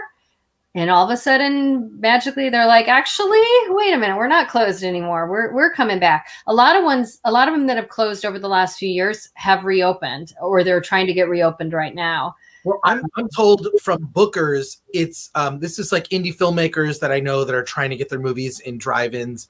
It's impossible now. I mean, IFC Midnight has played a bunch of their films at drive-ins, but now drive-ins are like so sought after by people in the industry because you want to open on a bunch of screens. Because you mentioned 300 plus drive-ins, but I don't know what the number of screens are. Like the Mission Tiki is Mission Tiki has 4. Vineland has 4. I want to say there might be almost 1,000 total screens on those 300. Right. Single. A lot of them have 4. Some of them have more. 3 is a good number. And then plus there's some pop-ups. So there might be, you know, easily 1,000 screens or more that drive-ins control right now. So like Rose Bowl is a pop-up, but that could be a permanent fixture. Yeah. Based on like, have you been there yet, April? Have you been to the Rose Bowl? I haven't seen movies there yet. No. After Nomi talked about her experience, will you ever go to the Rose Bowl? No, I want the world to go back. I want us to go to see football there. I want to go sleep on the street before the Rose Bowl parade and, you know, congregate with hundreds of thousands of people. Okay, Naomi, this is why I live in Pasadena. I go to the Rose Parade every year. Just so you don't have to sleep on the street, so you can sleep in your bed and then just walk outside? I walk up because I can hear the parade from my place. I walk up, I watch the parade. Then I go get brunch and totally get plastered with mimosas. Then I go to the 35 run in Pasadena and I watch like some college football that I don't care about.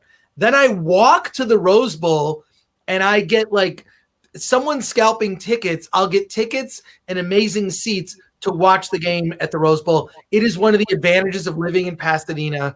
And I love this town, especially then when all these people are in from out of town.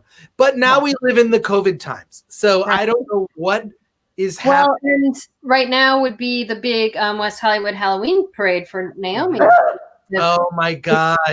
If we were in normal times. Think of the drag queens you're not seeing right now. So No. I can't think about it. It's too painful. well, they canceled DragCon too, which was at the LA. Yeah. Do you ever go to DragCon?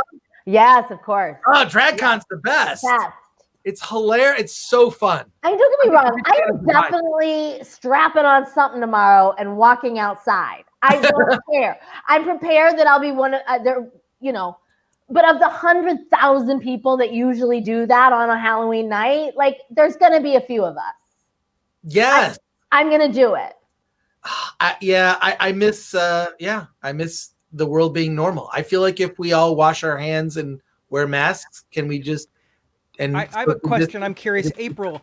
What? I know that drive-ins that still survived had to pay to convert their screens, their projectors to the digital screens, which cost a lot of money. So I'm wondering, I don't remember you really talking about that. Do you have any idea how much it costs a drive-in to convert and how much it costs for these pop-ups? Because some of these pop-ups in LA can be $100 for a car of 2 people. Yeah. We hit it right at the end of this film. When this film came out in 2013, that was really the big dilemma, was how many drive-ins are going to close because they can't afford to convert to digital projection. And at that time, the studios were starting to put the squeeze that they were no longer going to release any films on film anymore. And so you were not going to get new releases if you did not convert to digital. And it was really rough because the studios had there was an incentive system to the big chains to convert to digital. And those same incentives were not following through to the independent theaters and the drive-ins. And so they were having to come up with it out of their own pocket. And eventually there were some agreements made to try to help drive-ins to survive and make, but initially the industry was like not focused at all on drive-ins and independent cinemas when this whole digital conversion happened. And it was a big thing. And also theirs are expensive because they have a huge throw compared to an indoor theater. So you need a really powerful projector and light.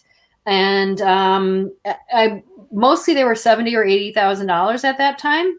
And you couldn't get them used because they were all new. Now there's a secondary market where you can get them cheaper. But yeah, that was a huge cost. And there were some drive-ins that decided this was the time to get out of the business. We're just going to let it go because we don't want to, be paying that thing off for years. And a lot of them have had to do loans where they have been paying them off for years. But yeah, I cannot imagine that most of these and the ones that I have been to and have talked to, they don't have regular projectors. They're running off of some smaller projection system. And that is why sometimes the quality is not as good as at a real drive-in, because a real drive-in is playing off of a regular big digital projector, just like an indoor theater. Some pop-ups maybe have those, but a lot of them have smaller projection systems. I would imagine the screens are very expensive. The blow-up screens are the ones that they're using. Yeah, some have blow-ups. We show a little bit of that at the end of the film, the blow-up screen idea. And some of them are putting up temporary screens, like the one at the Rose Bowl. I think at the Rose Bowl, they can actually show during the daytime, too. So theirs is kind of an interesting one that looks more like a stadium screen, like you would put up at a concert or something like that. And that's the thing. And a lot of drive-in owners have been looking at that. Like when daytime screens become big enough for them, that will be a game changer for drive-ins. Wow. And the technology keeps getting better and better, that maybe you'll be to that point that you can have a digital screen that maybe you're not even projecting to, maybe you're just showing it within the screen. Wow. So we'll see where this goes, but yeah, the digital cinema helped a lot. As much as they pushed and didn't like the cost of it, it made the projection, the image on the screen, because digital projectors they're not as affected by the residual light as film projectors were. so you could see, even, you know, if it wasn't quite dark yet, or even if you had other light coming in near it, you can see the digital image on the screen. And so that was a game changer for drive-ins. Hard financially, but good in terms of how the picture looked. Well, thank you, Paul Goodson, for your comment, which spurred a whole conversation. I was going to say, which came first? It seemed like it was. I was like, what's this Paul is psychic. It's interesting that I don't think that screen in Pasadena at the Rose Bowl, I don't think that's going away. I think it's so booked between now and April, like now through awards season. The only thing that's going to stop it is maybe, you know, rain, but it never rains in Los Angeles. Right. It rains like 3 times a year. Like there's maybe like 2 or 3 weeks a year it rains in LA, and that's it. Like that's all we get. Well, you can go to the drive-in in the rain, and again, a horror film is probably better that way. Go see a horror film at a drive-in in the rain, you're going to be scared. I'm just curious. I'm curious to see how, and we've seen just, you know, a little of this with how the pandemic and the lockdown and all that has affected content and filmmaking subjects. For example, the movie called Host, the horror movie, it's on Shudder, which is awesome. If you haven't seen Host yet, that one's really good. And there's a movie that's about to come out. I just interviewed the filmmakers, called Love in Dangerous Times, and it's about a guy going through like Tinder trying to date during the pandemic. And it takes place from like March till the near present, and it's awesome. It's such a great film, Love in Dangerous Times. I was on I had a little table read today for a COVID movie I'm doing in the next. Oh, wow. Weeks. Yeah. I don't know how much I can say, but yes, it's like a COVID rom-com. Well, let's do a watch party. Right. Oh, that's we'll all wear masks. At the drive-in. At the drive-in. I don't know. That's great though. That like, look, I because I think it's going to be weird. Like, and I'm talking to friends of mine that are screenwriters that are like, we don't know what to do. Do we set the movie before the pandemic? Do we acknowledge it happened? Do we set it during it? Like, it's weird. Well, and I've had auditions where they actually ask you to do it like one take with the mask and one take without. Because even they don't know. They're like, we need to know what you look like, but we might set it with masks on, you know? Wow. That's interesting. I know. Yeah. But drive-ins are, you know what the best thing? Drive-ins are not going away. They're not going away. In fact, like I've gone to some of these drive-ins during the week. They're packed. Mm-hmm. They're packed because people want to do something. It's nice to watch streaming stuff at home. That's fine. But drive-ins, they are now the thing, right? Like, yeah. So, oh my gosh, Tony is a drive-in activist. I didn't even know that existed. That's the kind of activist I would be, as a drive-in activist. Well, yes, Tony tried to save that drive in the Granville, and Walmart had their eyes on the property, and they fought, and then right there it is, and they it got torn down. It got torn down anyway, and then they never built the Walmart there. And that the same thing happened to one of my drive-ins growing up, the Keno in Kenosha, Wisconsin. Kenosha, the site of many riots lately. That's where one of my drive-ins was, and they had rumors of a Walmart, and they fought it, and they tore down that drive-in, and the Walmart never came, and it's an empty lot right now, and I'm sure they wish they had it. So sad stories.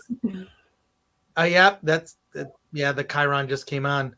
2000s, today, and the future. That's where I'm at. Maybe I'm close to where you guys are.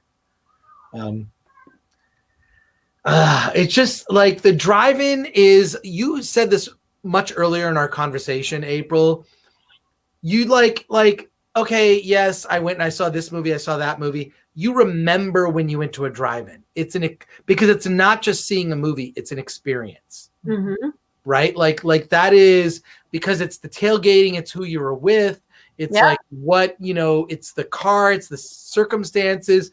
Generally, because I'm, very much an extrovert. Like I always make friends with my neighbors that were watching it together. And I drew a diagram. Like I would do this thing where I would get friends. We would show up to the drive-in we would park next to each other. This is okay. I've This done is that. I've done that. okay. Yeah. Yeah. Park next to each other, but what you do is you leave an empty space between each other, and you set up those stadium chairs that have like the little. It has like the cup holder in the chair. You set up the chairs, so it's like truly like outdoor cinema, right? Like so, you have two cars. Yeah. What you would do is on the outside, on this side of the car, you would close your windows. On this side, you would open the windows. It would project the sound into the center. Yeah. This is okay. This is like weird home theater stuff. And then like, it would be so amazing. This wall of sound bombarding you. You'd set up chairs in the empty space that you didn't fill. And you would just sit there and I would bring a cooler filled with something. We're not hot. This is the opposite of hot boxing. Well, I mean, now you don't have the speakers anymore. Some drive-ins have the speakers just for nostalgia's sake. Right, right. You're not limited to sticking the speaker on the car window anymore. It's coming over radio. And now all over the country, people come with like, their trucks or their SUVs, they back in. I've seen people with like beanbag chairs in the back of their truck or chairs or little beds made. And then people do bring chairs. They bring like those little, folding tables and set up a table in the back of it. So yeah, people do come out of their cars usually at most of them. Now in COVID, I don't know if that's happening as much, but the experience of sort of like camping out by your car or in your car for the movie experience, and you can hear it now coming out of everybody's speakers. It's fun. It's really fun. It's like the people during the Rose Parade that bring a sofa and put it on Colorado Boulevard. Right. And then you see them load the sofa back up. They bring a sofa and then they've got like a little hibachi and they're like, they are like ready to go. So everything we're showing in here two films I forgot where they have drive-in scenes. Red Dawn, when they capture everybody at the Fort Union. And I went to that one. It was awesome. And also The Outsiders is a very famous one where they snuck under the fence to get in there. And I went to that drive-in and they told me when they first are talking to Diane Lane at the drive-in and they're sort of in front of the projection room and it's going over the beam of light is going over their head. They built that just for the movies. That theater did not have a second story projection room. Wow. And when I visited that theater, the people working there said that they specifically built a second story because Coppola wanted that projection light to be going out over their heads while they're having that conversation. So that was a little bit of cinema magic there. But yeah. And that theater we show at the end of the movie, when I went there, that one's called the Admiral Twin in Tulsa, Oklahoma. It was one of the coolest theaters I ever went to. And we show it towards the end because it was 9 stories high, all wood. And I went inside it and it just had I show some shots of it in the film, just zigzagging of wood, almost like looking at a wooden roller coaster, like just this massive all wooden structure with asbestos on the screen because a lot of them had asbestos in those days because it was fire resistant. And that original tower burnt to the ground before I was finished with my film, like this historic theater from The Outsiders. And they ended up rebuilding it as like a skeleton that's in the same shape as the original screen. It was a 2-sided screen. So that one has a really cool history. That's probably one of my favorite theaters just because of all the history involved in that one.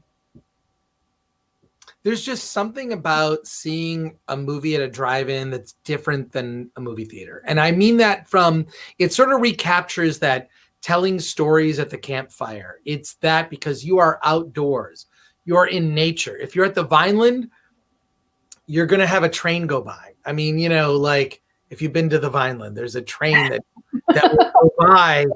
That's a huge thing. There's so many drive-ins that are built near train tracks. Why did that happen? Because they were all built on the outskirts of town. So yeah, that's very common. Tom Booker gave us a note that he saw E.T. at the Admiral Twin. Yeah. Oh, sweet. Wow. Yeah. Yeah, it's an awesome one. Tom, who's getting a package of Full Moon Entertainment stuff. I got to get your address, Tom. So, My brother just gave me a note about how Brad Pitt lives at the drive-in in one of my favorite movies. Oh, that's right. Once Upon a Time in Hollywood. He lives like right outside the drive-in in that trailer. Yes. And what drive-in was that?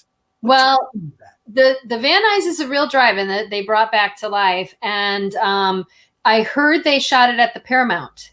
So the external, okay, that makes sense. The external real scenes are at the Paramount Drive-In, but then they did a miniature of it. You can look online and find the miniature, and then the sign. And I talked to Quentin about it, and his assistant, and he apparently has the marquee from the Van Nuys Drive-In.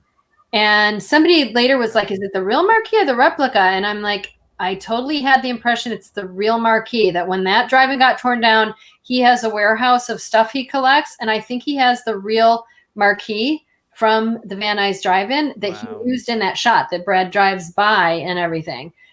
So yeah, I'm pretty sure that was the real marquee. I don't think he has a replica. I think he has the actual one. Well, I mean, I did talk to them about it, and I was like, that's amazing. I seem to recall, correct me if I'm wrong, he bought the New Beverly because he wanted the New Beverly, of course. Yeah. But it also, part of the deal was they kept all these old movie trailers. They had them on they're just like, they're about like this big, right? Like on reels. And he got to keep all the trailers because they kept the trailers. Ooh, so he not only acquired the New Beverly, he acquired all the movie trailers. I know this only because I shot a pilot for a TV show.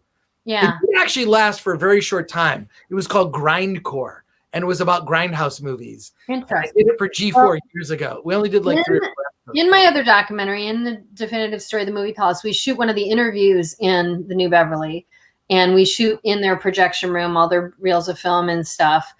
And when I went there, when Quentin first had bought it, he basically was saying that as long as I have money, this is going to stay a theater, is what he said. So, yeah, because they were talking about either putting something else in there. So, good. Well, it's amazing how big movie theaters used to be. The palaces of 1,000, 2,000, 3,000 seats.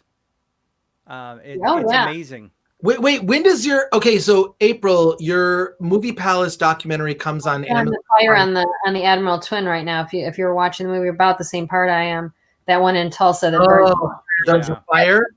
It was heartbreaking when it burnt to the ground. Yeah. I mean, we did not think it would come back, and amazingly it did, because the community stood up and wanted it back. So yeah.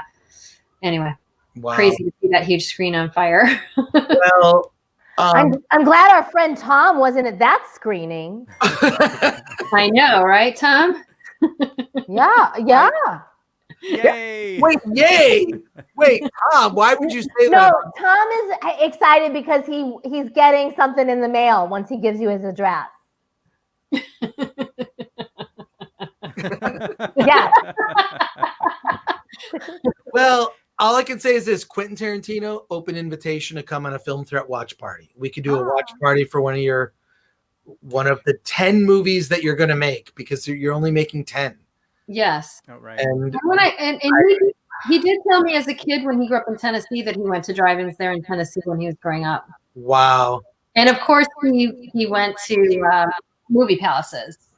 Well, the Movie Palace. Wait, your Movie Palace documentary comes out on Amazon Prime in a couple weeks, or it's everywhere for rent or buy right now. Oh, right now. Okay. Oh yeah, it came out last week. Amazon. Why have we not done a podcast on it? I don't know. All right, email me after this, and let's arrange that. April is amazing. She's got how many movies coming out like right now? Like this one. 2 out right now, but I've got a lot of them working on. It's amazing. Just the other day, I was listening to KPCC out of Pasadena, and she was on the radio. I was like, that looks like Monica Lewinsky. That sounds like April Wright. And it was. She was talking about the Stone Women. It was on NPR, yeah. Everywhere. Yes. Yeah. Oh my! It's like in this very isolating time, I still can't isolate from April. It's impossible. Right. It's just COVID luck of the draw that they both came out within a month of each other. It was not planned that way, believe me. Right. COVID luck of the draw. It's COVID very luck of the impressive. draw? And since I can't shoot things, although I will tell you, I have been starting on another drive-in. It'll either be documentary or docu-series, kind of looking at what drive-ins are doing today. And I have started shooting. I did go out and shoot at the Mission Tiki. So you're still obsessed with driving? Of course I'm still obsessed, yes. Good. And my other going attractions topics, I want to do one about roller skating rinks, because that was another thing that was like everywhere and there's very few left. My family owned a roller rink growing up. So roller skating is one. I want to do bowling alleys, and I want to do mom and pop amusement parks. There were amusement parks everywhere before everything became Disney or Six Flags, and there's remnants of those. Like those small ones. Those small ones where you get hurt. Like we had Kittyland in Chicago and Santa's Village and like all these different like smaller amusement parks. They were all over the country. They were a huge thing. So yeah, I've got a bunch of going attractions that I want to follow up on. The movie just we're seeing. And Naomi and I want to do something together, some sort of horror thriller. Yeah, like for sure. She's one of my go-to people I love. Aw. You know that. Back at you, babe. Yeah. Although, yeah, you're so, it's so interesting how niche you are. You're like, now that I think about it, you're very into, docs and retro, sort of Americana. Yeah, I love that stuff. And I love genre too. But for me, like drive-ins and genre and all that is one thing to me. And things rooted in true stories, no matter what form they take, where I have to examine some history and jump off from that point. I love all that stuff too. Yeah. Mm-hmm. That's awesome. Wow, the movie just ended. Aww. It says in memory of, and there are 3 names. Did you want to talk about the 3 names in memory of? I don't remember who's the third one. One was the general manager, Ed. You're not supposed to forget them, April. That's the whole point. You're in memory of them. The whole point of memory is to remember them. Ed Zurich was one, who was the general manager of the one in Detroit, the Ford, Wyoming, and he was awesome. The other, Megan. Who's the third person? I don't remember who else passed. Oh, no, it just came up in the. I know the third person. I mentioned it. The son of the inventor, Hollingshead. The son of Richard M. Hollingshead Jr., who invented the drive-in. His son. So yes, 3 people that were in this film have passed away. I don't know if any more have passed away since then. I'll have to think about that. But yeah, unfortunately, a few have. Most of them are still running their drive-ins. There's one there, Barry Floyd from the Stardust, and his son is in it, who's like a little boy at the time of this interview, and he's already graduated high school now. And sometimes I'm like watching when I see Barry post things about his son like driving or going to college or whatever he's doing, I'm like, that little boy from my film is that old? Like, how can that even be? My film that just came out? Right. Well, your movie shows so many. 7 years ago, but yeah, hot again now because drive-ins are hot now. Right. You never know when you make things like what's going to pop back up years later. You have no idea. Your doc is full of marquees with the name of movies, and as soon as we see those, The Simpsons, Snakes on a Plane, it takes us back to that time. And the problem now, there's not enough new releases. So now all drive-ins are playing is retro movies a lot. Mm-hmm. And it's going to screw us up so much because we're going to be looking at pictures of those marquees going, oh, hocus pocus. It must be whatever. And it's like, no, 2020, all these movies are playing again at drive-ins in 2020 because of COVID. Yeah. So yeah, that marker's going to mess us up in the future now. It's so weird how COVID has put everything on pause. Like when I walk by the ArcLight in Pasadena, they have a giant sign for Onward, which was a movie that was playing in March. It had just come to theaters, and then a couple months later, they ended up putting it, or maybe a month later, they ended up putting it on Disney Plus. But yeah, it's was that Harrison Ford? No, Onward was it was like an animated movie. Chris Pratt. Oh, okay, that one. Yeah. It's not Pixar, but it's like a Pixar-ish film. Yeah, it's Pixar. Is it Pixar? It is Pixar, yeah. Well, then I'm wrong. It is a Pixar. It is a Right. Pixar movie. Yeah, Hollywood and Highland has a huge sign advertising a Coachella movie that's coming in April. And I'm like, did it come in April or is it coming in April? Like, I don't know. It's November. Like, Yeah. I don't know. It's in a weird. weird timeline. We're living in all of the zombie movies and Night of the Comets, where time had stood still, that we grew up watching. We're kind of living in something like that. So it's very strange. Yeah. Mm-hmm. We're living in the Dawn of the Dead mall and shopping at JCPenney. That's what we're doing. Right. We're Will Forte in Last Man on Earth. Only Yeah. we're just the last. I love quoting Groundhog Day. What if there was no tomorrow? There wasn't one today. Ooh. I like that. Yeah. That's my favorite thing to quote. Well, April, congratulations on this film. This was amazing. For you to share it with us. It's on Amazon Prime. Whether you're watching this live, the people that are currently watching this live, or the people who have happened upon this video, check out April's film, Going Attractions, the drive-in one. Now there's the Movie Palace one, which we're gonna do another. We're gonna do another watch party for that and podcast.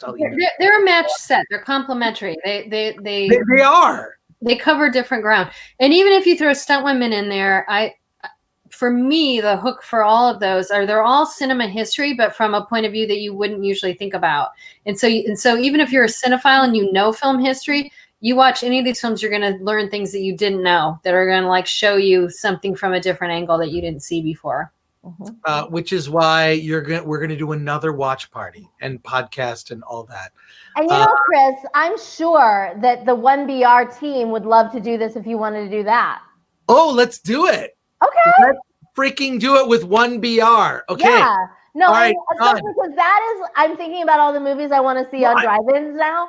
And 1BR is the one movie that is honestly better on your small screen stuck at home. It's the only one. It's very disturbing. And I know Alok Mishra, you know Alok. Yes, right? of course. Of course. So I knew Alok years ago just from Star Wars and a number of other things. It'll come up. Let's do a watch party for 1BR. Oh, so I don't even need to put you in touch. Should I already know Alok. I'm going to text Alok and say we're doing this and you guys should talk. We just have to figure out a date. So we got to get an email thread going. We'll figure it out. That's easy. This was awesome. I want to get final thoughts from everyone on this. We want to save April for last. So let's go to Lauren first, Naomi and April. Lauren, your final thoughts. It's wonderful for a fan of drive-ins. To me, it feels like trying to explain the joy of the mall for those of us who had malls to grow up in. It's nostalgia. And while it does make us sound like we're old and we're talking about the old days, there's the nostalgia of family and friends and good times. And I love the fact that it's come back so that parents can bring their kids to the drive-in so they now have memories to share. So I really appreciate the opportunity to see something about something I love. Wow. Thank you, Lauren. Naomi, you don't even remember the era at all of driving. No, but again, I just makes me feel like I was born too late. I mean, I'm seeing all that I missed. This was super fun. Both the watch party, but also, you know, going kind of back in time to before the war and the 50s and 60s and 70s and 80s, and it was a really fun movie. I'm gonna watch it again properly now. If only I could screen it on my wall, the treeless wall. That would be the ultimate. But anyway, thank you guys so much for having me, and congrats to April. So fun. Thank you, April. What? Well, this is my first documentary, so it's kind of my first kid, my first love in a way. And any documentary takes a lot of passion to make beyond a narrative film, because a narrative film, usually they're shorter in the amount of time it takes to make them. Documentaries you live with for years. So it has to be something that you love, and you love getting into the details for a very long time. And then even once they're done, you can't let them go. You know, they're part of your life. So, so this film, as much as I feel like I've evolved as a filmmaker, and if people sort of watch these in order, you'll see what happens when you get a bigger budget. But yeah, I love it, and I love that drive-ins are coming back, and it's so nice to see people watching this film now and loving it and connecting with it. And for me, when you look at history, I feel like the background, the building blocks make you appreciate what it is now, and why these places are so great, and why you should support them, and how they're family run, and how you should, you know, keep going and patronize these places even after COVID, so that they keep going, so that they're still there for the future generations to go out and enjoy and create those memories. Because yeah, I mean, I love streaming things, I do all the time, but seeing things at a drive-in, at a movie palace, it's a whole different experience. And I try to seek those out as much as I can. And I hope a lot of people, you know, after this lockdown, appreciate them even more. Well, April, thank you so much. You said it the best. And also, I think this is a message we should all go to the drive-in right now. Search your local drive-in. I know of 3 that are close to me.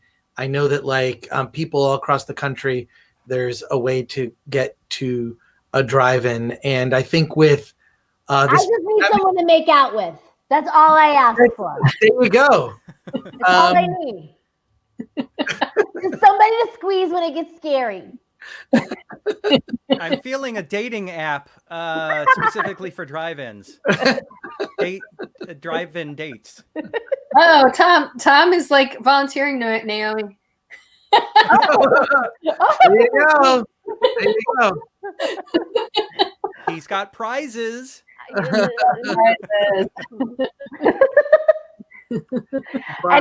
now he knows about all this kinky things I know about.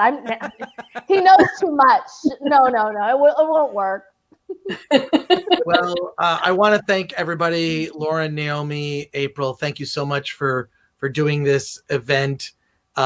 Super fun. April, this is not our last watch party. We're doing the Movie Palaces one. It might be next year. We're doing it. Oh, that's fine. That's fine. They'll still be around. They probably need our love even more next year when they reopen, whenever that's going to be. Whenever movie theaters open again. But they're going to need a lot of love. They're going to need a lot of love. I was going to say, it sounds painful to watch right now. It's like I can't even look at it. I know, right? Yeah. Yeah.